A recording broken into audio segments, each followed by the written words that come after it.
proclamamos el 2016 como el año agradable del Señor.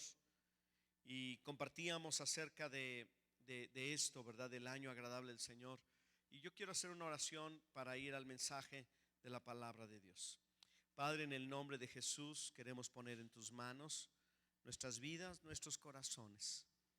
Queremos agradecerte todas tus bendiciones, Señor. Gracias por este tiempo que nos das y gracias, Señor, por la palabra que tú nos enseñas para nuestra vida.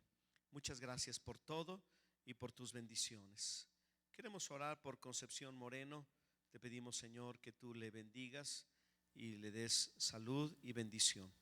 Señor, en el nombre de Jesús, amén. Amén. Se me pasaba nada más dar un anuncio. Si usted se acuerda y conoce, seguro que muchos conocen a la doctora Noemí Díaz de León, su esposo Kiko. La doctora Díaz de León perdió a su mamá anoche, falleció su mamá. Y si alguno de ustedes todavía tiene contacto con ellos, nosotros tenemos contacto con ellos y estuvimos anoche ahí, mándenle un mensajito o algo, un abracito, ¿verdad? Y cuando la vea, ¿verdad? El día de hoy, pues ya la van a despedir hoy a mediodía, en un rato más. Pero bueno, ahí está, quería anunciar eso y se me había pasado. Muy bien, estamos hablando del año agradable del Señor. Estamos hablando acerca de qué es lo que Dios tiene para el 2016. Y bueno, yo creo que todos deseamos grandes bendiciones, ¿verdad que sí? Todos queremos que Dios nos bendiga abundantemente. Es el anhelo de cada persona que Dios bendiga a nuestras familias, nuestros hijos, ¿verdad? Y yo creo que sí, Dios va a bendecir abundantemente si nosotros lo creemos y lo ponemos en las manos del Señor, ¿verdad? Nuestras vidas. El 2016 puede ser el mejor año de tu vida. Dependerá de lo que tú creas en cuanto a la palabra de Dios, porque uno tiene que creer lo que dice la palabra del Señor. Y bueno, mencionábamos algunas de las cosas que van a suceder y leímos Levítico capítulo número 25 y lo vamos a leer otra vez hoy. De las 4 bendiciones que hoy queremos compartir, que esperamos este año 2016, una de ellas voy a compartir hoy. De las 4 cosas que esperamos que sucedan en el 2016, voy a compartir hoy. Pero primero quiero que veamos Levítico capítulo número 25. El verso número 1 dice la palabra del Señor así, hablando del año agradable del Señor, que es el año del jubileo también. Dice así: Jehová habló a Moisés en el monte de Sinaí, diciendo: habla a los hijos de Israel y diles: cuando hayáis entrado en la tierra que yo os doy, la tierra guardará reposo para el Señor. 6 días sembrarás tu tierra, y 6 años podarás tu viña y recogerás sus frutos.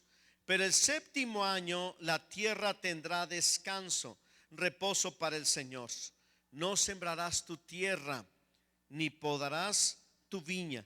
Lo que de suyo naciere en tu tierra segada no lo segarás, y las uvas de tu viñedo no vendimiarás.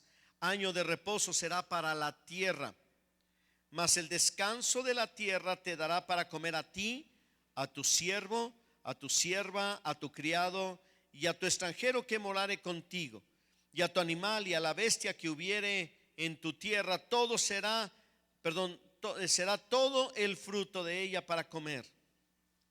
Y contarás 7 semanas de años, 7 veces 7 años, de modo que los días de las 7 semanas de años vendrán a hacerte 49 años. Entonces harás tocar fuertemente la trompeta en el mes 7º, a los 10 días del mes. El día de la expiación haréis tocar la trompeta por toda vuestra tierra. Y santificaréis el año 50 y pregonaréis libertad en la tierra a todos sus moradores. Ese año será de jubileo y volveréis cada uno a vuestra posesión, y cada cual volverá a su familia. El año 50 será jubileo. No sembraréis ni segaréis lo que naciere de suyo en la tierra, ni vendimiaréis sus viñedos, porque es jubileo, santo será a vosotros. El producto de la tierra comeréis. En este año de jubileo volveréis cada uno a vuestra posesión. Fíjense que aquí habla de varias cosas que sucedían en el año del jubileo. Pero primero quiero explicarles, para los que no estuvieron el jueves, ¿verdad? Un poquito acerca del año del jubileo. Muy sencillo, eran simplemente un año sagrado. Cada 50 años se celebraba este año, o sea, el año número 50. No comenzaba en el 51, sino al fin del 49 comenzaba el año 50, y ese era el año sagrado que dice aquí que ellos tenían que observar. 6 años trabajaban la tierra, el séptimo año era año de reposo de la tierra, entonces eran 7 años. Luego 7 periodos de 7 años, 49 años. El primer año del siguiente, o sea, el año número 50, era el año del jubileo. No era el primero de los 7 años o de 6 años de trabajo y uno de reposo, sino era un año especial, único, 50 años. Ahora, dice la palabra de Dios que no iban a sembrar, sino que la tierra iba a dar de sí misma. Pero déjenme decirles, es interesante porque eran 2 años consecutivos. Porque en el año número 7 del último segmento no se trabajaba la tierra, y luego el año 50 tampoco se trabajaba la tierra. Eso significaba que ellos tendrían que vivir de lo que naciera de sí mismos, solo lo que se diera en el campo, ellos tenían que vivir. Y la bendición de Dios estaba sobre la tierra, de tal manera que ellos podían disfrutar de toda la abundancia que Dios les daba en el año número 50, en donde 2 años consecutivos no trabajaban la tierra. Yo me imagino que hacían otras cosas, había otras labores, pero de todos modos la tierra no era trabajada porque venía la bendición de Dios. Pero además de no trabajar la tierra, en el año número 50 había algo que muy interesante. Los que eran esclavos eran liberados. O sea, se habían incluso algunos de ellos vendido por alguna deuda, pero en el año 50 tenían que soltarlos, eran liberados. Otra cosa también que había es que en el año 50 las tierras eran devueltas a sus dueños originales. Qué interesante y qué extraño, ¿no? Pero así era en aquella época. Y luego la otra cosa que había en aquella época es que las personas volvían a sus familias, volvían a sus casas. Si ellos estaban en algún exilio, viviendo en alguna otra nación, en el año 50 era la oportunidad que ellos tenían para regresar otra vez a su posesión. Y estas 4 cosas que sucedían son las cosas que hemos proclamado para el 2016. Año de redención, en primer lugar. El año de la restauración de la familia, de regresar a casa. El año de la liberación o de la libertad de toda opresión, ¿verdad? Y el año de la prosperidad y de la abundancia del Señor. Yo sé que todos quieren todas, pero regularmente la gente quiere la última, ¿verdad? Que Dios nos bendiga a puños, ¿verdad? A manos llenas o como sea. Todo mundo quiere la bendición de Dios. Ahora, yo quiero compartirles solamente hoy, porque va a ser como una pequeña serie que estamos dando sobre las cosas para el 2016. El día de hoy yo quiero compartirles acerca de el año de redención. Ahora, lo leímos en la Biblia. Decía la palabra de Dios así: entonces harás tocar fuertemente la trompeta en el mes séptimo, a los 10 días del mes, el día de la expiación, haréis tocar la trompeta por toda vuestra tierra. Déjenme compartirles un poquito acerca del día de la expiación. Dice aquí que ese día de la expiación era cuando comenzaba el año del jubileo. El año del jubileo comenzaba en el día de la expiación. ¿Qué sucedía o qué significaba el día de la expiación? Lo explico y voy a tratar de ilustrarlo verbalmente, y usted se lo imagina, ¿verdad? A ver si al último terminamos con la misma película, ¿verdad? O a lo mejor otros dicen, no, yo me fui pensando en Cancún y usted se quedó ahí en el lugar santísimo. Bueno, pero de todos modos aquí va. Miren, una vez al año en la religión de los judíos, en la religión judaica, que ellos celebraban las fiestas, ¿verdad? Y todo eso, pero una vez al año había el día de la expiación. El sumo sacerdote del pueblo de Israel, o sea, era como el papa de la religión judía, y el mero, el sumo sacerdote, ¿verdad? Hacía un sacrificio. Luego, ¿verdad?, tomaba una parte de la sangre y entraba en un lugar del templo o del tabernáculo que se conoce como el lugar santísimo. Había el lugar santo, había el atrio como el patio, y luego estaba el lugar santo, y luego estaba el lugar santísimo. El lugar santísimo, ¿verdad?, era donde entraba esta persona solamente una vez al año, el sumo sacerdote. Ahora, entraba, pero tenían que ponerle unas campanitas en los flecos de su vestimenta y de su atuendo, ¿verdad? Y decía, bueno, qué raro, ¿verdad? Pues sí, le ponían unas campanitas, pero además le amarraban en el tobillo un mecate. Ok, él entraba una vez al año a ese lugar. Ahora, ahorita les digo lo de las campanitas y lo del mecate. ¿Qué había en ese lugar, el lugar santísimo? El lugar santísimo había un cajón de madera que tenía una cubierta de oro, y sobre la cubierta de oro dos figuras de ángeles mirando hacia el centro. Esa cubierta de oro, ¿verdad? Ahí, de cuando en cuando, o no sé si permanentemente, aparecía una luz en medio de esa cubierta de oro. Esa luz era la presencia de Dios. A veces nosotros los cristianos cantamos algunas canciones con algunas palabras que la gente regularmente no entiende, y algunos cristianos tampoco, pero bueno, pues ni modo, ¿verdad? Por ejemplo, hay una canción que a mí me gusta, la verdad me gusta la canción, y que cantamos y que habla de la gloria Shekinah o Shekinah, ¿verdad? Y yo, bueno, yo decía, ay, pobres de los que no entienden esa palabra, porque, y también incluso los cristianos, porque yo creo que han de pensar, la señora Gloria se ha de apellidar Shekinah. Han de pensar, pues, ¿cuál otra gloria, verdad? Bueno, a lo mejor si traes ganas de un dulcecito, unas glorias de la sevillana, qué buenas están, ¿verdad? Pero de todos modos eso no se refiere, sino se refiere a esa lucecita o esa luz que aparecía ahí. ¿Y por qué tenía que haber luz? Bueno, era la presencia de Dios, pero además el lugar tenía que ser alumbrado, porque el lugar era totalmente oscuro. No podía haber luz artificial, que eran las velas, ni luz natural que podía entrar a través de un tragaluz o de una ventana. Nada de eso, solamente era totalmente oscuro y se alumbraba con la misma presencia de Dios.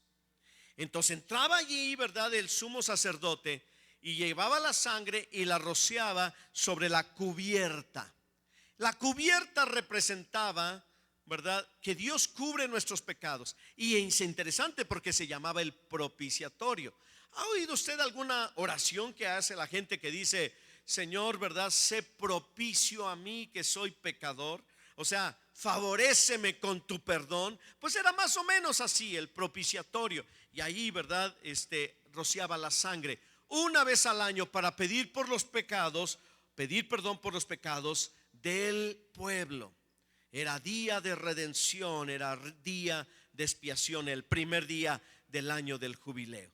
De la misma manera, nosotros creemos que este año es el año de la redención, donde muchas personas van a conocer del amor y del perdón de nuestro Señor Jesús. Amén. Esa es la idea, año de redención. Muy bien, algunos estarán preguntando, ¿y las campanitas y el mecate? ¿Verdad? Pues no sé. No, sí sé. Entraba, nada más podía entrar el sumo sacerdote, nadie más podía entrar, porque el que entraba, que no fue el sumo sacerdote, moría. Entonces entraba y se oían el tintineo de las campanitas. Si después de un rato, oye, ya no se oye el tilín, tilín, tilín de las campanitas, no, pues se me hace que ya se murió el sumo sacerdote allá adentro. ¿Y el mecate para qué lo querían? Exactamente, ¿verdad? Ustedes pensaban que era como burro con mecate, pero ya ven que han visto los burros que los amarran de ahí. No, era para sacarlo, porque nadie podía entrar a ese lugar, ¿verdad? Tenían que sacarlo y entonces ya lo sacaban, ahora sí que, pero bien, ahora sí que abriendo las puertas con los pies, ¿verdad? Los pies de frente. Así era el lugar santísimo, ¿no? Y por eso entraba así el sumo sacerdote. Pero algo que me llama la atención, ¿verdad?, es que es el día de la expiación. Este año es año de redención. ¿Tienes algún amigo, algún familiar, algún conocido que necesita a Jesús? Este año tú cree en lo que dice su palabra y tú verás la gloria del Señor y verás cómo las familias, las personas, los amigos van a conocer del amor de Jesús. Amén. Este año es el año de la bendición, del Señor. Ahora, ¿por qué tenemos que predicar o la gente tiene que ser redimida? Bueno, hay muchas razones, pero una de las cosas que yo quiero compartirles es que el ser humano vive en el exilio. ¿En el exilio? Sí.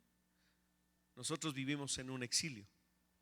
El exilio es algo muy interesante, es un fenómeno social. Hay personas que se autoexilian para salvar sus vidas y hay personas que los exilian porque no los quieren. Y hay incluso grupos que son exiliados, algunos perseguidos y otros obligados, desterrados de su propia tierra, porque son personas exiliados. Es terrible el exilio. El pueblo de Israel fue exiliado por 70 años de su tierra. Fueron conquistados por un pueblo violento que era el pueblo babilónico. Y luego, después de arrasar las ciudades, los campos y quemar las ciudades, ¿verdad? Los tomaron a muchos de ellos y los llevaron precisamente a un exilio a Babilonia, donde estuvieron allá como cautivos, muchos de ellos. Uno de sus profetas, de sus poetas y cantantes, escribió un salmo y dice así este salmo. Ponga atención, dice: junto a los ríos de Babilonia nos sentábamos y llorábamos al acordarnos de Sión. En los álamos que había en la ciudad colgábamos nuestras arpas. Allí los que nos tenían cautivos nos pedían que entonáramos canciones. Nuestros opresores nos pedían estar alegres y nos decían: cántenos un cántico de Sión o de Jerusalén. ¿Cómo cantar las canciones del Señor en una tierra extraña? Ah, Jerusalén, Jerusalén, si llegara yo a olvidarte, que la mano derecha se me seque y si de ti no me acordara, y no te pusiere por encima de mi propia alegría, que la lengua se me pegue al paladar. Qué palabras tan tristes de un exiliado o de unos exiliados, porque el exilio es terrible. A mí me tocó conocer a un matrimonio hace algunos años que habían sido exiliados de su país. Ellos eran, por lo menos él era, yo creo que ella también, ellos eran dirigentes de los movimientos estudiantiles del Partido Comunista en Chile. Cuando asciende al poder o a través del golpe de Estado el general Augusto Pinochet allá en Chile, por allá en los años 79, por aquella época, persiguieron a todos los comunistas y persiguieron a los cabecillas.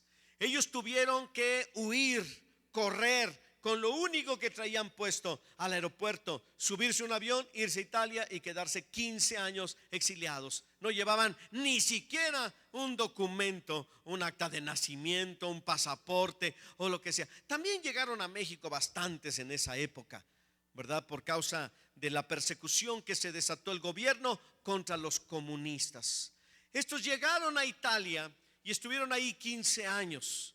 Nosotros los conocimos cuando recién acababan de regresar precisamente de Italia a rehacer su vida, porque ellos estuvieron en el exilio y estuvieron como turistas, ¿verdad? No compraron nada, no se compraron un terreno, trabajaron, vivieron, subsistieron, pero ellos regresaron porque anhelaban regresar a su propio país, su tierra. Pero fue terrible lo que el exilio hizo en ellos. ¿Qué hizo el exilio en ellos? Número uno, además de perder todo lo que tenían, de perder a sus amigos, a sus familiares, de no verlos, ¿verdad? Y de tener que salir de su entorno para llegar a comer puras pizzas allá en Italia, que no es mala idea, pero comer diario está medio feo. Aunque nosotros los tacos sí los comeríamos diario. Pero bueno, a final de cuentas ellos, ¿verdad?, regresan sin nada. Pero déjenme decirles que todavía peor aún. Cuando ellos regresan del exilio a Chile, las convicciones que ellos tenían y que los llevaron a ese país ya no las sostenían, porque ya el partido y el comunismo venía a la baja. Ya se andaba, ya habían tirado el famoso muro de Berlín, se habían desligado de la doctrina comunista, y ya pues el último bastión que tiene pues es Cuba, ¿verdad? Y quizás Corea del Norte, el comunismo, pero ya va en decadencia total esta filosofía política del comunismo. Bueno, ellos ni eso tenían. Ya por lo menos habían dicho, bueno, pero seguimos siendo comunistas. No, ya no eran nada, no creían en nada. Y yo platicando con ellos, yo veía en ellos su dejo de amargura que tenían, porque lo habían perdido todo, incluyendo sus propias convicciones. El exilio hizo su labor. Hay gente mexicana que se ha ido al exilio a los Estados Unidos. Es un exilio económico y es terrible. Alguno quizás ya lo ha vivido o tiene familiares que ya lo han vivido. A mí me tocó estar un día en un retiro de matrimonios y un señor que estaba ahí, empecé a platicar de dónde era, de un ranchito de Chihuahua, y empezó a llorar. Dice, yo estoy aquí, no puedo salir porque si no tengo que regresar igual de mojado, me van a agarrar, esto y lo otro. Además, pues ya tengo un trabajo y no puedo regresar. Y lloraba con remordimiento por no poder haber enterrado a su mamá, que había muerto unas semanas antes. Es terrible vivir en un exilio. Unos amigos se fueron a vivir a los Estados Unidos. Ellos sí fueron invitados para trabajar en una iglesia y en un ministerio cristiano, pero mientras les llegaban los papeles tuvieron que entregar su visa, sus papeles, y no podían venir. En el lapso que ellos estaban allá, su hijo de 21 años murió en un accidente acá para el lado de Cuernavaca. Nosotros llegamos allá, todavía estaban ahí en la ciudad de Atlanta, y ella lloraba con una amargura, decía, estoy aquí encerrada en este exilio a final de cuentas. Es terrible para muchas personas, nosotros no, pero otras personas, imagínate, se van para allá, trabajan durísimo, porque trabajan, de veras trabajan, ¿verdad? ¿Para qué? Para mandar dinero a México para que les construyan una casa. ¿Se ha fijado? Ha ido a algunos de los ranchos así cerca, aquí váyase para Estanzuela. El otro día fuimos a Villa Juárez, unas casotas bien bonitas. Oye, qué bonitas casas, ¿eh? ¿Quién tiene estas casas tan bonitas? Son gente que vive en los Estados Unidos, que añora, anhela y desea regresar un día, pero no va a regresar. Muchos no regresan y eso les deja un vacío. ¿Y por qué no regresan? Porque se hacen de familia, sus hijos crecen allá, y luego cuando quieren regresar a no sé, a Maravillas o a Capulines, hijo, vámonos a nuestro lugar de origen. ¿Cuál es? Capulines. ¿Capulines? ¿Qué es eso? ¿Se come? ¿O qué? ¿Se unta o se pone? ¿O qué es Capulines? No, pues es un pueblito, un ranchito donde viven tus abuelitos. No, yo aquí, yo soy de aquí, yo nací aquí, soy de aquí, no me regreso. Y los pobres quedan ahí, híjole, ¿verdad? Qué difícil para algunos, ¿no? No saben qué hacer. Es el exilio económico por causa de todo lo que ha sucedido, de la pobreza que hay en algunos lugares, en algunas zonas de nuestro país, que ha hecho que la gente tenga que ir para allá. Es terrible el exilio. Yo dije al principio que todos somos exiliados, porque todos un día pertenecimos, no de manera personal, pero sí de manera generacional, a nuestros primeros padres. Nuestros primeros padres fueron Adán y Eva. ¿Dónde estaban ellos? ¿Dónde fueron puestos Adán y Eva? En el huerto del Edén, en un paraíso. Pero por causa del pecado, ellos fueron separados del paraíso. Y la Biblia dice que Dios les confinó a vivir fuera del paraíso y no poder entrar más. Y ahí se creó en estas personas, hasta la fecha, hasta este día, todos lo sufrimos, el exilio, porque nuestro paraíso no es en esta tierra, nuestro paraíso está en los cielos. Y vivimos toda la vida buscando ese paraíso. ¿Lo has notado? A lo mejor no lo has notado, Pero todo mundo vive buscando ese paraíso. Para muchas personas, su paraíso, por ejemplo, para algunos hombres, es tener un negocio propio. Ese es su paraíso de ellos. Toda la vida para un negocio. Y le va como en feria con su negocio propio. Era mejor haberle trabajado a otro. Hay personas que dicen, es que yo no voy a hacer rico a alguien, ¿verdad? No, ¿por qué lo voy a hacer rico a otra persona? A veces ni lo hacen rico, pero de todos modos, ¿verdad? La gente piensa eso. Mejor me hago rico yo, ¿verdad? Y se avienta a la búsqueda de su propio paraíso. Y oh, sorpresa, ¿verdad? Trae una úlcera que le agujeró el estómago porque no puede pagar la raya de sus 3 trabajadores del sábado. Y hubieran dicho, uy, mejor hubiera trabajado otra persona. Hay gente que puede hacerlo, hay gente que no está hecha para eso. Para otras personas su paraíso es tener abundancia de comida. Déjame decirte lo que yo viví como una experiencia y me súper extrañó. Ahora no sé si será con todos, pero hace algunos años nos invitaron a los Estados Unidos a una iglesia. Y entonces llegamos ahí y era toda una semana que íbamos a estar compartiendo en las noches. Y teníamos que desayunar en una casa, comer en otra casa y cenar en otra casa. Ya te imaginarás cómo fue aquello. Porque todo el mundo quería darle una buena comida a los visitantes. Pero yo noté que había una abundancia desmedida que chocaba con la sencillez, ¿verdad? De una comida como cualquier otro día. Hacían unas comidas y yo decía, es más, yo desayunaba y ya no tenía hambre para mediodía y comía cualquier cosita y ya no quería cenar, pero tenía unas comidas. Y yo me di cuenta al preguntarle a la gente que ellos tenían una necesidad muy grande de ver su comal, su asador lleno de carne y de comida. ¿Por qué?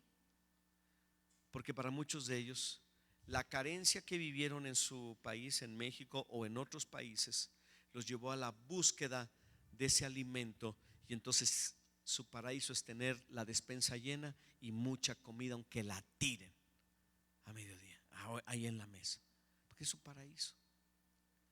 Para otras personas, su paraíso es ir a los Estados Unidos y trabajar, regresar con un camionetón de aquellos, ¿a dónde? A su pueblito, ¿verdad? Ese es su paraíso. Pero también hay otras personas que tienen otro paraíso. Por ejemplo, hay mujeres que piensan que su paraíso es tener los brazos de un hombre que las reciba, que las ame con todo su corazón. Tocan la puerta del paraíso pensando que en el matrimonio, ¿verdad?, van a ser felices, va a ser su paraíso, y resulta que el que les abre la puerta es el diablo y les da la bienvenida al infierno, ¿no? Si yo pensé que iba a ser tan feliz en este paraíso de la familia. No. Puedes vivir muchas cosas buenas en la familia, por supuesto que sí. Pero déjame decirte, el paraíso está en los cielos y nosotros esperamos llegar allá. Mientras estamos aquí tenemos que trabajar y tenemos que hacer muchas cosas y tenemos que administrar, pero que no llenen o intentes llenar con las cosas de este mundo, incluyendo las relaciones, lo que solamente la presencia de Dios y su promesa de la vida eterna pueden llenar tu corazón. Amén.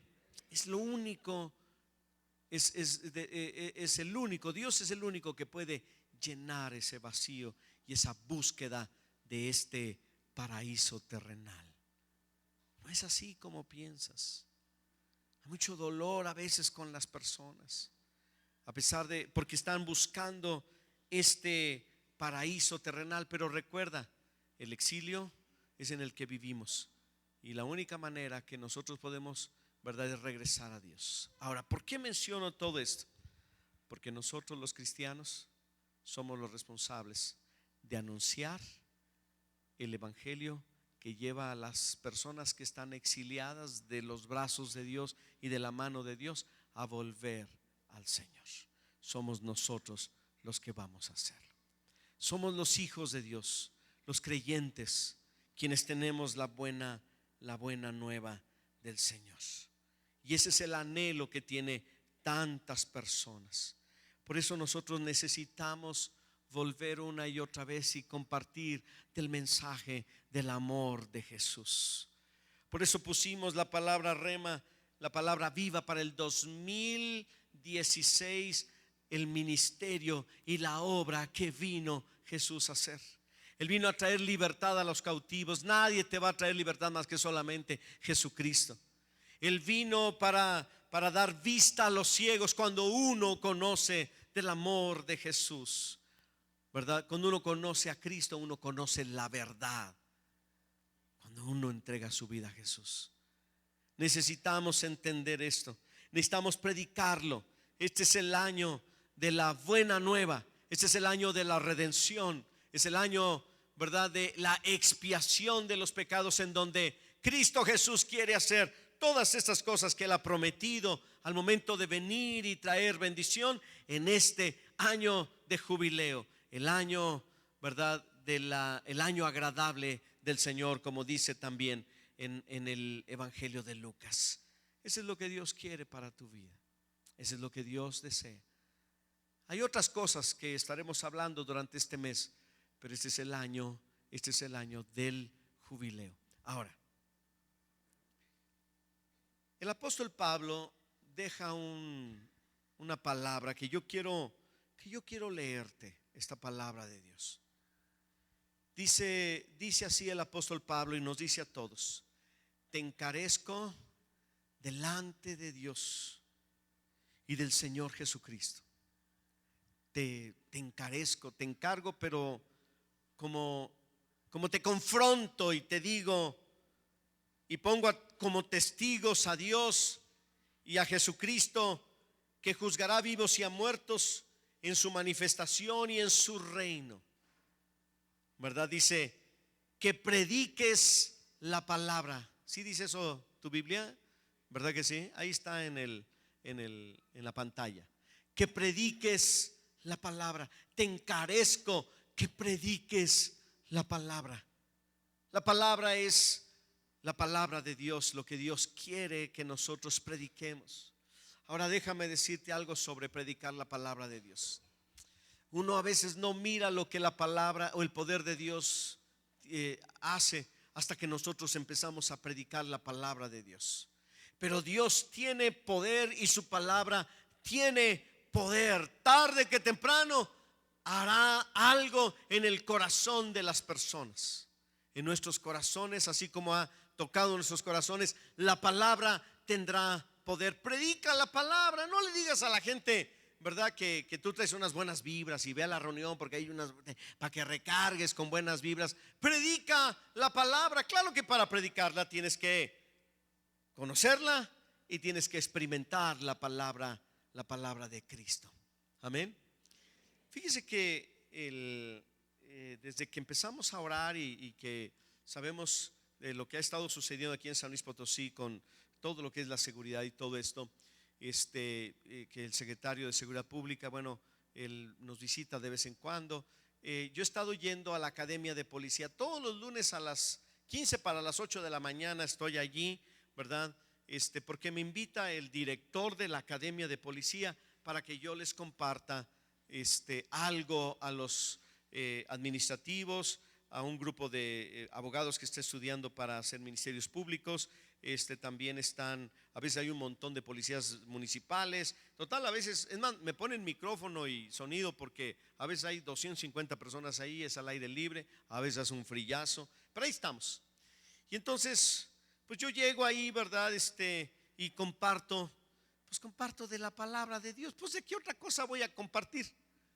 No me sé todos los chismes de ustedes, que por cierto algunos son bien sabrosos, ¿verdad? Pero no, yo saco mi Biblia, ¿verdad? Y estamos leyendo Proverbios. A veces leo algo del Evangelio, luego oro por ellos.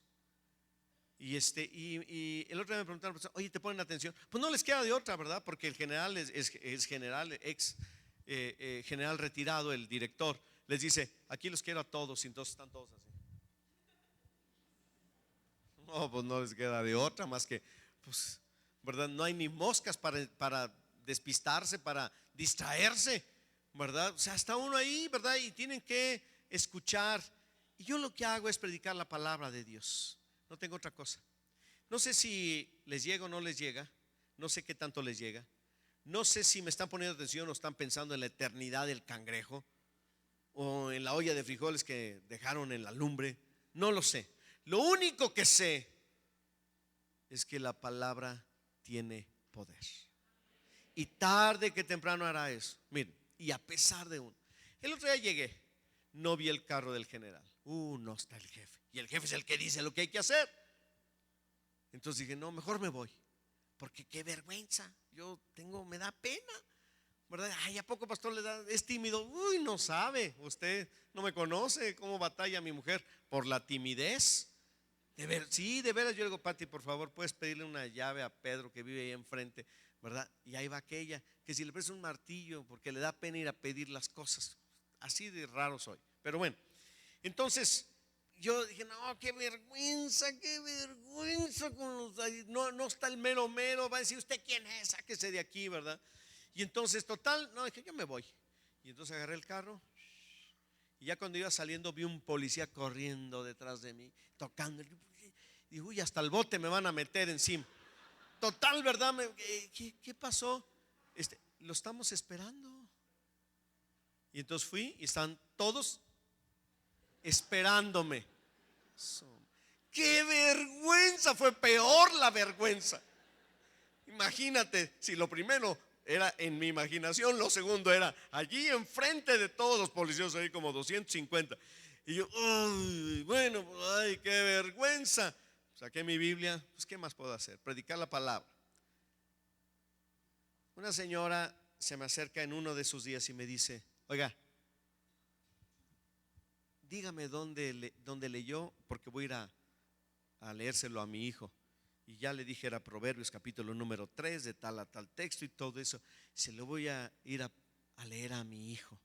Y yo pensé entre mí, nomás la volteé a ver así como diciéndole, pero no se lo dije, porque soy tímido. Pero sí, también es para usted. No le dije. Otra señora me dijo, oiga, pues usted me invitó a su iglesia y nunca lo veo, ¿verdad? Y va a norte. Hay hambre. Dios está haciendo cosas. Lo hace a través de su palabra, aunque uno sea muy sacatón. Pablo te dice y me dice, predica la palabra. Predica la palabra. Aunque tengas miedo, predica la palabra. Aunque a veces la gente piensas que no te pone atención, como a veces pienso que no, ni me pone atención. Predica la palabra. La palabra es como como el veneno de efecto retardado. Tarde que temprano envenena. Tarde que temprano, pero la palabra no es veneno, la palabra es vida. Tarde que temprano es una semilla que da fruto en el corazón de las personas. Tarde o temprano. Predica la palabra. Insta a tiempo y fuera de tiempo. A veces tendrás que redarguir, que significa a las personas hacerles ver las cosas. Reprender, exhortar significa animar. Con toda paciencia, sé paciente, pero también predica la doctrina, la palabra de Dios. Porque vendrán tiempos cuando no sufrirán la sana doctrina, sino que teniendo comezón de oír, se amontonarán maestros conforme a sus propias concupiscencias. Y apartarán de la verdad el oído y se volverán a las fábulas. Pero tú sé sobrio en todo, soporta las aflicciones, a veces los rechazos, las vergüenzas, como la mía, ¿verdad? Las aflicciones, aunque esa fue inventada solita de mi propio corazón.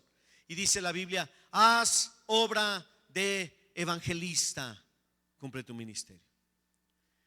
Todos como iglesia tenemos un ministerio. Llevar las buenas nuevas de Jesús. Y más porque este año es año de redención. Créelo, este año amigos y familiares que no conocen de Jesús pueden conocer a Jesús. déjame decirte algo que alguien me dijo. Yo humildemente les digo, yo no sé, eso no, yo no lo hice, no es mío, es solamente de Dios. Pero una persona le pregunté un día, ¿y usted por qué viene aquí si usted es de otra congregación? Dice, porque traje a un amigo, a un familiar, unos familiares creo, para que ellos sean salvos. Le dije, ellos pueden ser salvos allá, pero aquí hay algo. Le dije, pues mío no es. Pero a veces podemos ver la mano del Señor cuando predicamos el evangelio. Haz obra de evangelista, predica el evangelio, comparte y verás lo que Dios puede hacer. Algunos dicen, es que ya les he compartido y nadie me hace caso. Pues yo digo que a mí tampoco en la policía me hacen caso, pero, o sea, no se ponen a llorar. Pero yo quiero decirte, pero un día nosotros veremos la gloria de Dios, porque la palabra dice que no vuelve a Dios vacía. Amén. La palabra es poderosa y produce fruto. ¿Y cuál es el evangelio? ¿Cuál es la palabra? Y con esto quiero ir terminando porque hay un pastelito que nos está esperando. Hay que recortar un poquito el tiempo, ¿verdad? Ya hasta se nos fue la de la fiesta. Bueno, no, ahí está partiendo el pastel. Pero antes de irnos, si alguien dijera, bueno, ¿y cuál es el evangelio? Muy sencillo, lo más sencillo que se pueda. ¿Quieres predicar el evangelio? Lo único que tienes que decirle a la gente es, tú no eres de aquí, no perteneces aquí, vives exiliado, buscando, ¿verdad? Algo que te dé significado en la vida. Pero es hasta que conoces a Jesús que entonces tú estarás en el lugar que Dios te quiere tener. Y el paraíso será una realidad para tu vida y una esperanza para la vida eterna. Puedes leerles o repetirles el texto que dice, porque de tal manera amó Dios al mundo que ha dado a su Hijo unigénito, para que todo aquel que en él cree no se pierda, mas tenga vida eterna. Para que todo aquel que en él cree no se pierda, mas tenga vida eterna. Otra vez, le vas a decir otra vez lo mismo a aquellos que te han rechazado. Otra vez. ¿Acaso no miras tú los mismos anuncios de la Coca-Cola otra vez? Y todo el día te la tomas. Pues igual el evangelio hasta que les llegue. Amén. Póngase de pie, por favor. Quiero hacer una invitación por si hubiera alguna persona que necesita entregarle su vida a Jesús. ¿Necesita entregarle su corazón a Jesús? Hágalo el día de hoy. Entréguele su vida al Señor.